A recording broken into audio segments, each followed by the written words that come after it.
घंटे सुंदरगढ़ जिलार लेफ्रीपाड़ा ठारे 3.2 मिलीमीटर वर्षा रेकर्ड कर राज्यर अवशिष्ट स्थान में पाग मुख्यतः भाव सुखिला रही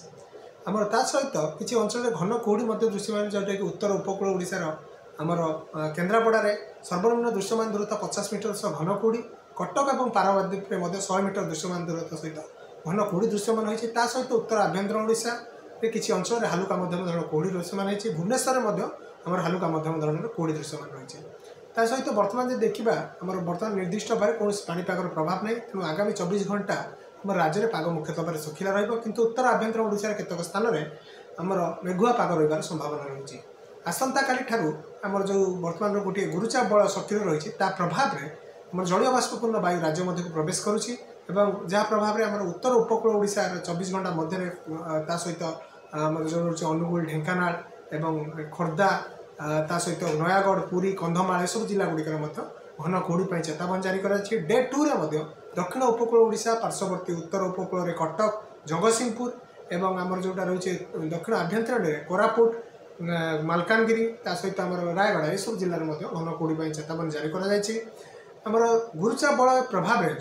जो प्रचुर मात्रा जलीय बाष्प प्रवेश कर सहित आम वायुमंडल उपरी भाग में एक निम्नचाप रेखा रही दुई प्रकार पाणीपाग प्रतिक्रियाशील हो 14, 15 और 16 ये जो 3 दिन रोचे राज्य किसी अंचल हालुका मध्यम धरण वर्षा रही संभावना रही 14 तारीख में मुख्यतः भाव में आम उत्तर आभ्यंतर ओडिशा बरगढ़ संबलपुर सुंदरगढ़ देवगढ़ केउझर मयूरभंज बालेश्वर ये सब जिले में गोटे 2टी स्थान में आमर हालुका मध्यम धरण वर्षा रही संभावना रही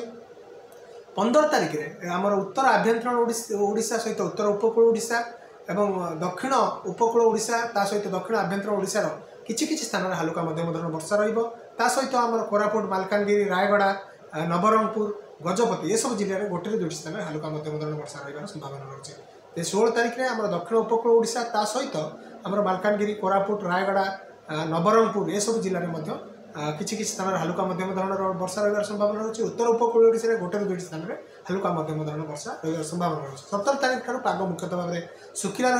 जेहेतु जलीय बाष्पूर्ण वायु प्रवेश कर वर्षार संभावना पूर्वानुमान जारी कर रात्रि तापमात्रा विशेष परिवर्तन होवार संभावना नहीं कि दिन तापमात्रा आम 16 जो रोचे 14 तारीख पर सामान्य तलू खसबार संभावना रही कारण वर्षार प्रभाव पूर्वानुमान जारी कर भुवनेश्वर और कटक में आज दिन तापमान पाग मुख्यतः भाव सुखिला दिन तापमात्रा 31 ରୁ 32 डिग्री मध्य सीमित रही संभावना रही।